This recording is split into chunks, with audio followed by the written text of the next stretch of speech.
Hello and welcome to the Essential Property Podcast with your hosts, Paul Samuda and Amanda Woodward.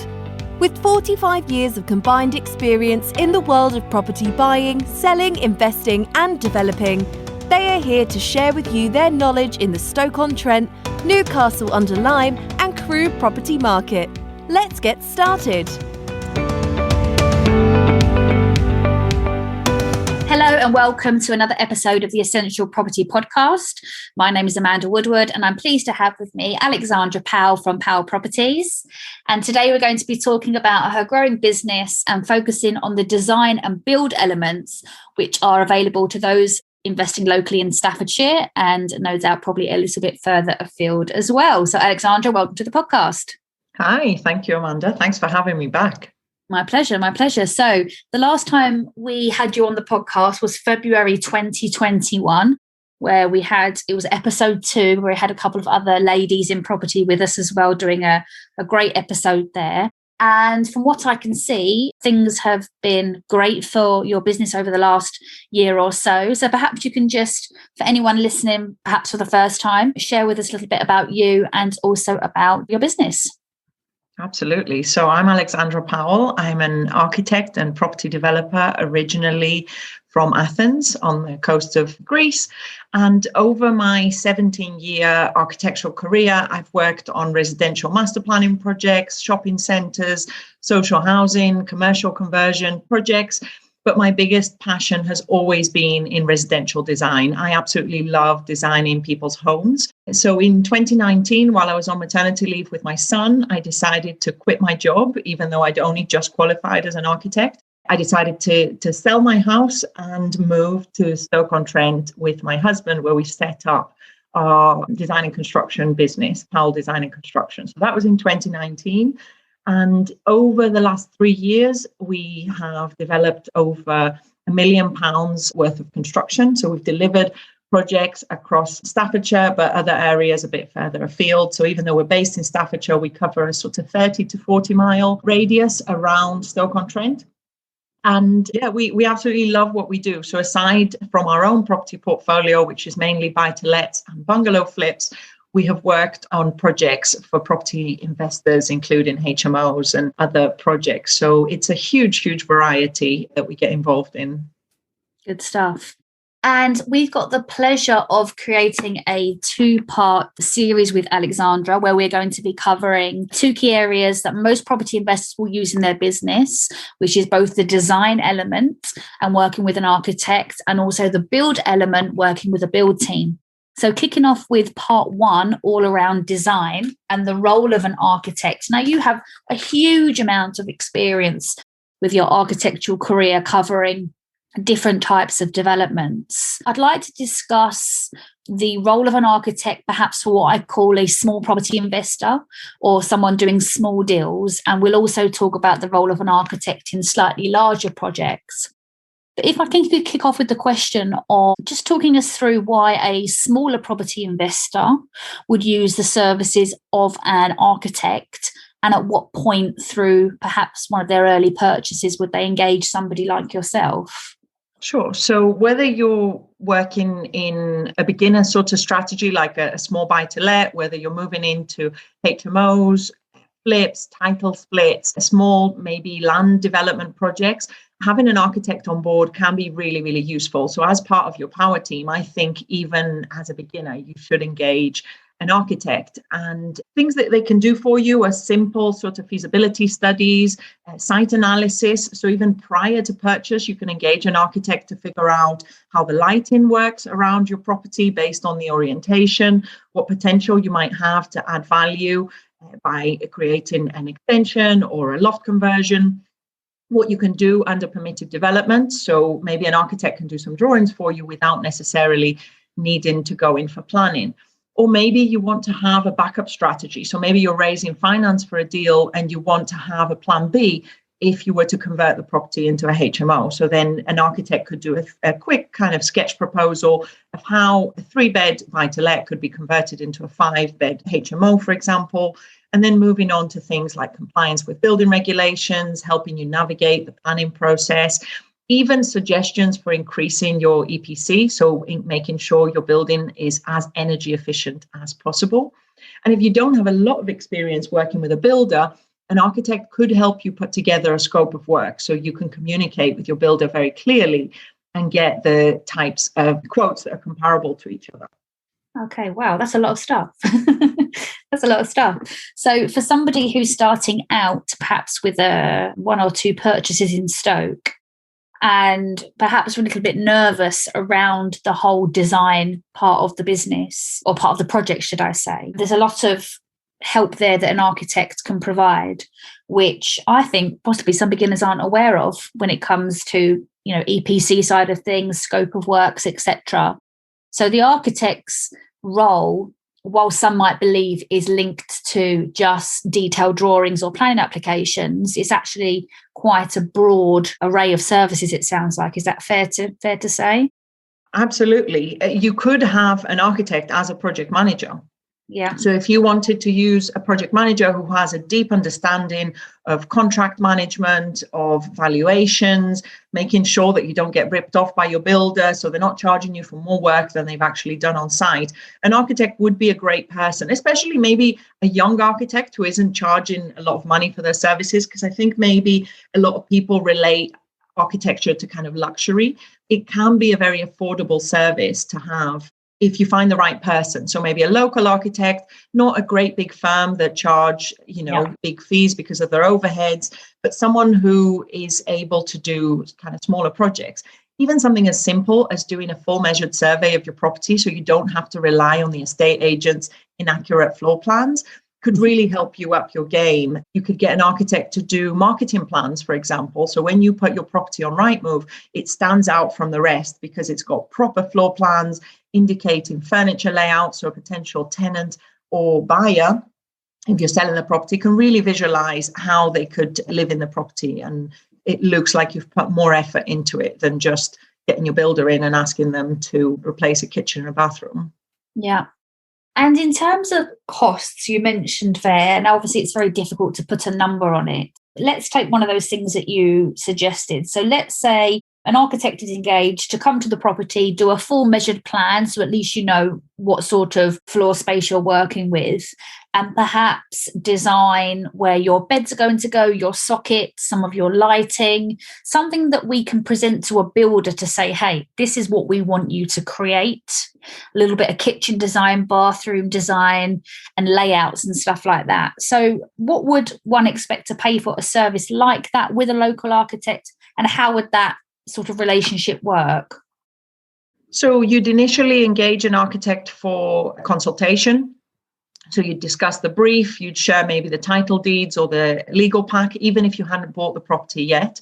And then the architect would put together a fee proposal in stages based on the different design services that you want with timescales. So I break things down based on the RIBA stages, which you can Google and you can see how they're set out. So stage 0 would be the initial kind of concept and consultation. That would include the initial phone call. Then stage 1, you could start doing the measured survey and the existing floor plans and elevations. Then stage 2, you'd move on to concept design. Stage 3, you'd move on to full-on kind of planning drawings.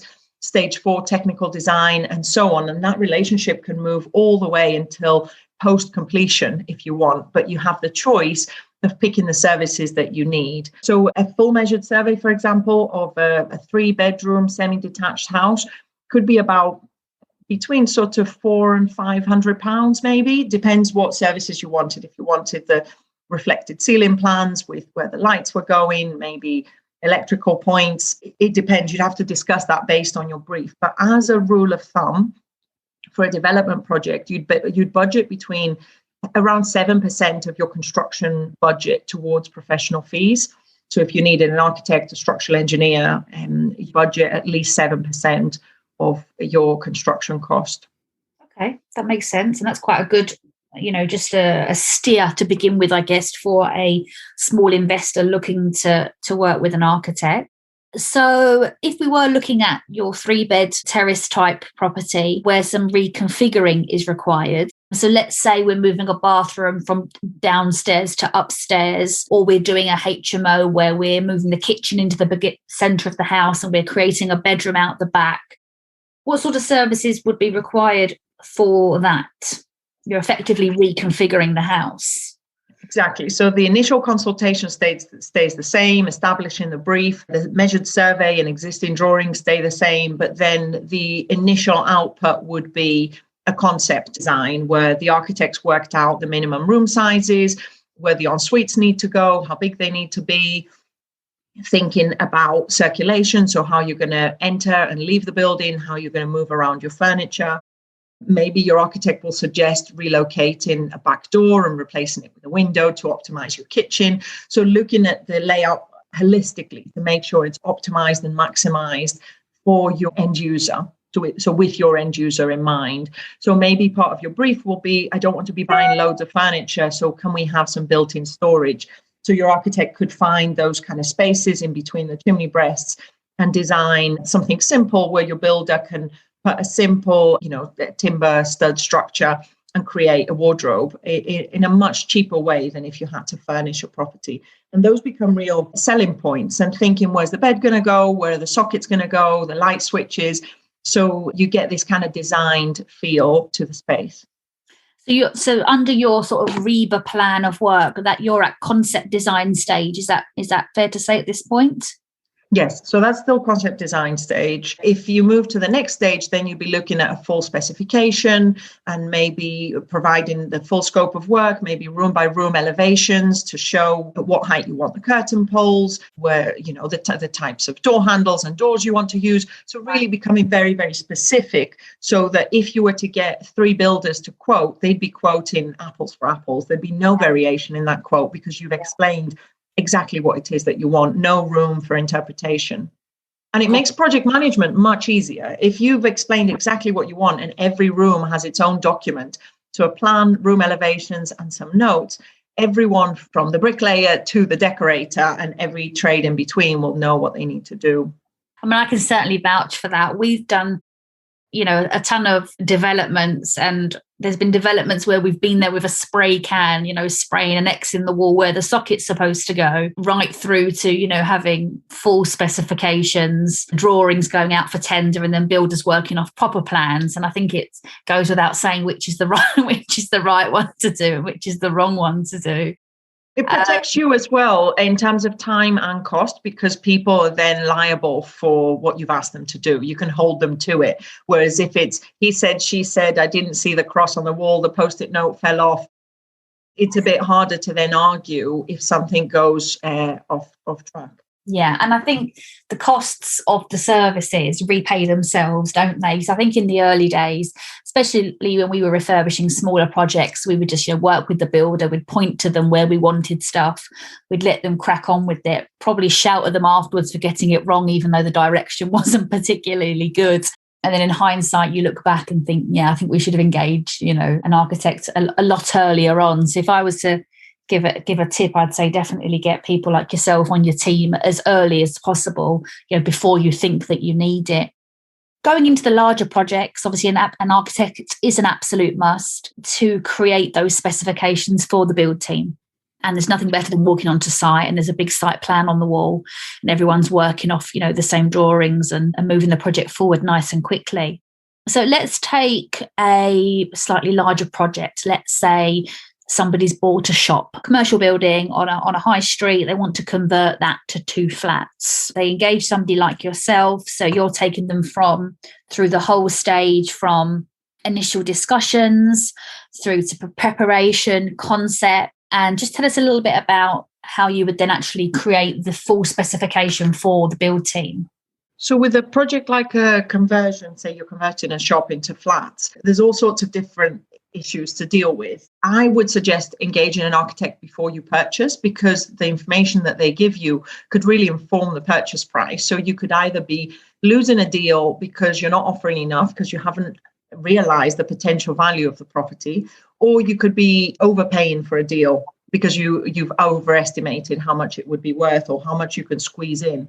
So having an architect early on can be an educational process as well, because like any professional, they can teach you knowledge that has taken them years to gain and they can impart to you. So my grandfather always says you can't buy experience, but if you have the right team around you, you can kind of learn from their experience. And then you start with the initial consultation, you do a sketch proposal, feasibility, as we call it, to see what you could fit in. Then that would inform your numbers. You'd go back to an estate agent or a letting agent and see, especially if your architect is a property investor. I'm a little bit biased, but it does help for them to realize the correlation between the value that we're adding and what it's going to mean for the equity or the refinance at the other end. But our business provides this turnkey solution. So we look after a project from its initial inception all the way through the conveyancing process. We can overlap that with the design so that when the investor gets the keys, you're ready to hit the ground running. You've already gathered all your quotes. You've lined up all your professionals. You've had your surveys done. So at that point, we'd create a specification for the apartments. We'd create a completely different specification for the shop, for example. And you could also raise finance for your deal by using your architect's professional plans, your 3D visuals, maybe a 3D walkthrough, depending on the project. So it could help you bring your vision to life before you've even done it. It could help you market the units before you've even started the work. So something we often do with our projects is they'll hit the market as soon as the rip out has started. So you can create a bit of a buzz around your marketing by saying, you know, this is a big opportunity, get in before anybody else gets to see it. And perhaps you can have an input into the finishes. So you create a premium and you add more value by being able to market something before it's finished. Brilliant. So the developers then starting to work with the builders, which is where all the fun starts. And we're going to be covering the build element in the part 2 of our episode. And you've suggested that a good architect can also help, you know, project manage or assist with some regular check-ins throughout the project to ensure that the build is taking place in line with the design. Absolutely. And another topic that we haven't mentioned yet is health and safety. And I think a lot of landlords don't realize their responsibilities in terms of health and safety and leave it on all to the builder. But where you realize your responsibilities, unfortunately, is a little bit too late if there's an accident on site or you get an inspection from HSE and you're found to not be compliant with various health and safety regulations. So it depends on the scope of the project, but any type of development will fall under CDM regulations. So as a client, if you don't know what you're supposed to be doing, you can't check your builder. So then having an architect means you have that extra layer of professionalism and advice where they can tell you what needs to be in place so that you tick all the boxes and don't end up doing anything wrong without even realizing. Good stuff. And we're going to touch on some more building related questions in part 2 of our episodes today. Okay.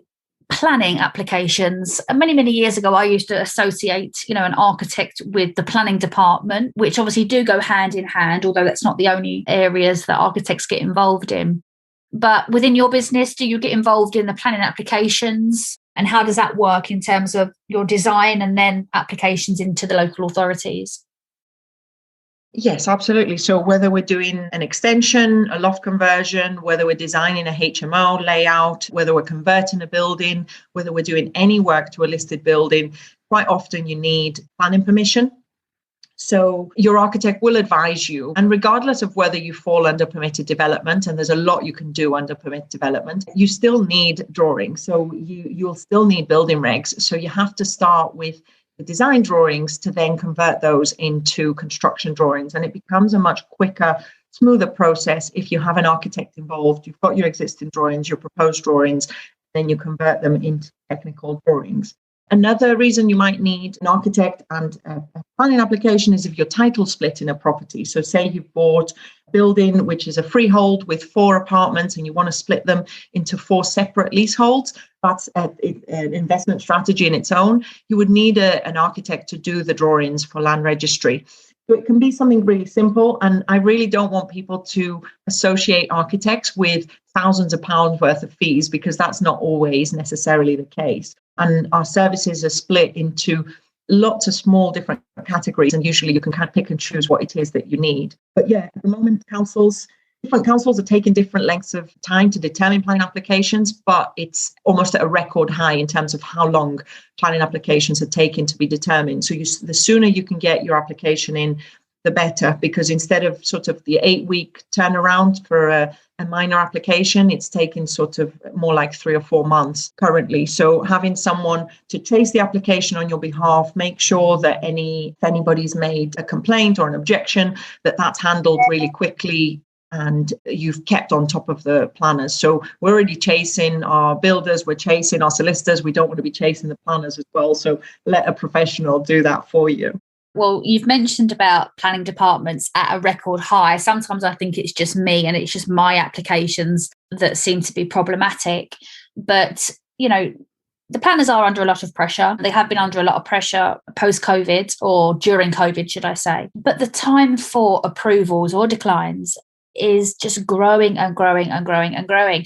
And as someone who does, a lot of applications, what's your thoughts on the general planning process, in England?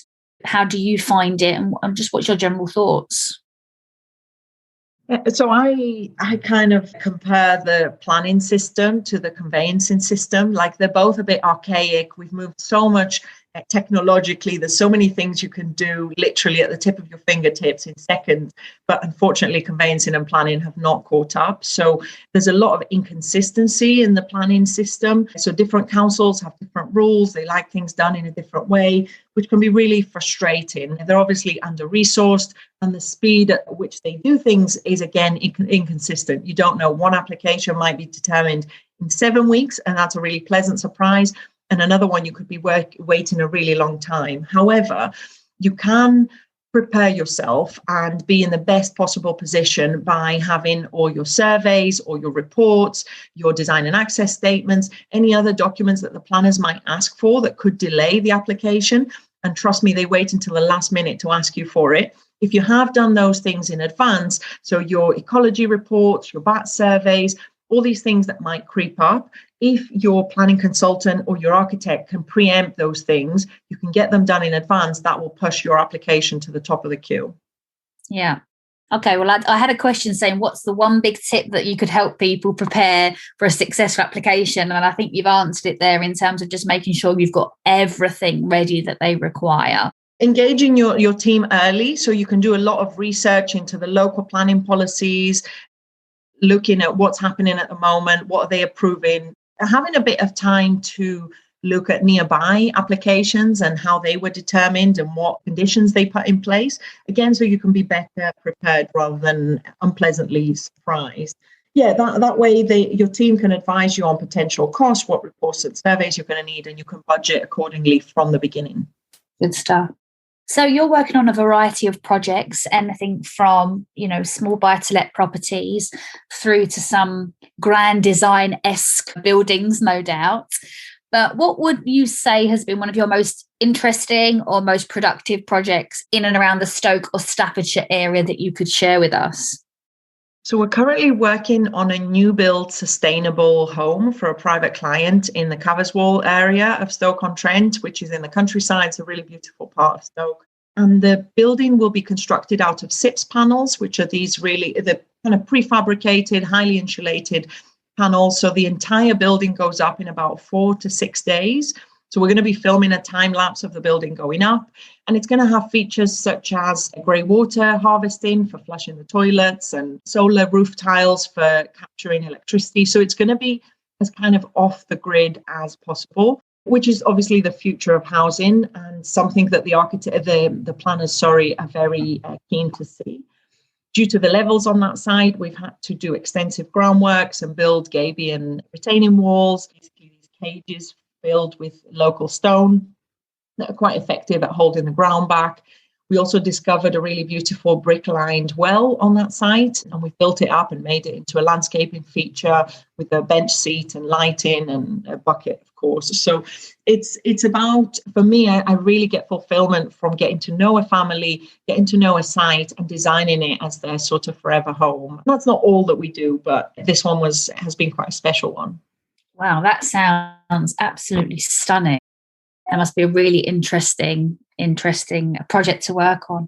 Okay, so using an architect within a HMO, just talk to us a little bit about that and the importance of it.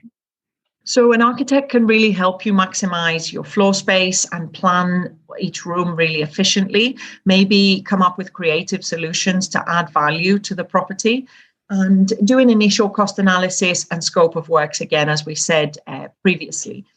It's important to remember that your architect might have a network of builders, planning consultants, structural engineers, surveyors, building inspectors, all these people, even fire officers, who they work with closely. So you can leverage their network rather than having to reinvent the wheel and find all these new professionals. So on the topic of HMOs, there is planning to consider, there's licensing, there's building regs, there's fire regulations.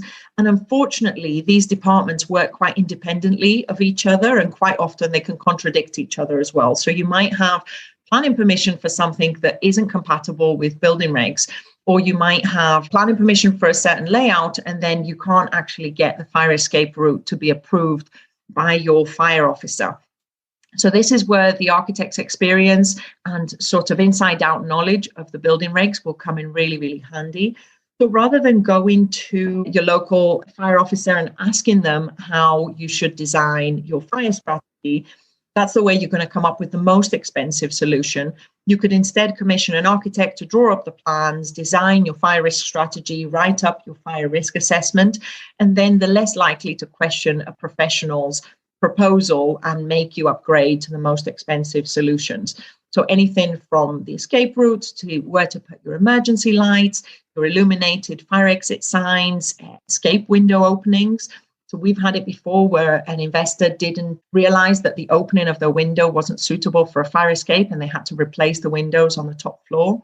So all of these kind of mistakes can be avoided, and you can't trust your builder to know where to put the fire retardant plasterboard or a double plasterboard or a fire door with a self-closing device and so on. So these little things are better off planned in advance and added into a specification rather than having to be done retrospectively for you to get your final sign off. All right, good stuff. And for us, I mean, HMOs are just getting more and more and more complicated in terms of the rules, regulations and legislation. And most people go into it. And I even had an example just a few weeks ago where a gentleman had created a 4-bed HMO in Stoke, and he hadn't put any fire doors on. He hadn't put any smoke detectors in the rooms, and he did have locks on the doors.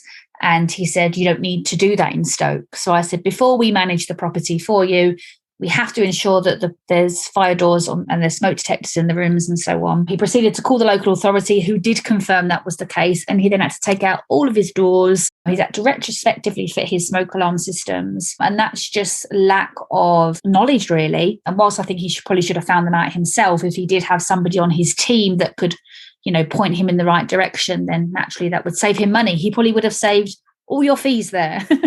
But even something as simple as the swing of a door, which we don't always think about on plan or even walking around a building site, can make a big difference to how a room is used. So it's that holistic approach again of how you flow through the space, how you circulate, how you use it. And again, ultimately, if your tenants are happy, the landlord will be happy because they'll stay a long time. And if it's a HMO, they'll ask their friends to come and join them. And ultimately, it's a really good business decision to invest in design.